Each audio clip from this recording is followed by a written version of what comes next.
खुश होने या खुश रहने के लिए बहुत ज़्यादा वसाइल की ज़रूरत नहीं होती। अगर आप तवज्जो करें इन फूलों के दो गमलों पर, आप देखें छोटा सा गमला है, उसमें कुछ मिट्टी है, और फिर आप ये देखते हैं कि उसमें दो पौधे उगे हुए हैं।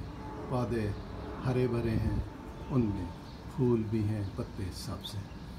ये पौधे ज़मीन में भी लगे होते हैं जहाँ बहुत ज़्यादा इलाका इनके जड़ों में आ जाता है, लेकिन इस गमले में लगने के बाद एक महदूद सी ज़मीन इनके पास होती है। लेकिन क्योंकि ये कुदरत की तरफ से दिए गए खुश रहने वाले फल को एंजॉय करना चाहते हैं, लिहाजा वो इस छोटे से गमले में भी खुश हैं, इस मिट्टी में खुश हैं, और वो फूल पत्ते बिखेर रहे हैं।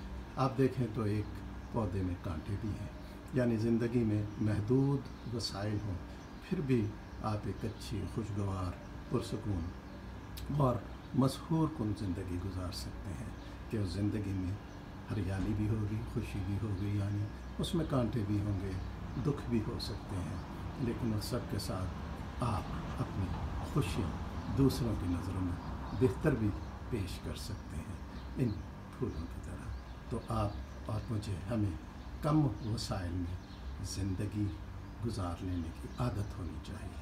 हमें ये ना हो कि हम दूसरों के बड़े और ज़्यादा वसाइल देखकर उस लालच में पड़ जाएं, और अगर हम लालच में पड़ जाएंगे दूसरे के वसाइल को देखकर, तो फिर हम आगे नहीं बढ़ सकेंगे। आगे बढ़ने के लिए ज़रूरी है कि जो वसाइल आपके पास हैं उसमें आप जम कर खड़े हों इन पौधों की तरह, और मेहनत करते रहें, खुश रहें, तो यकीनन आप हरे भरे भी रहेंगे और फूलों की तरह मुस्कुराते भी रहेंगे इंशाअल्लाह।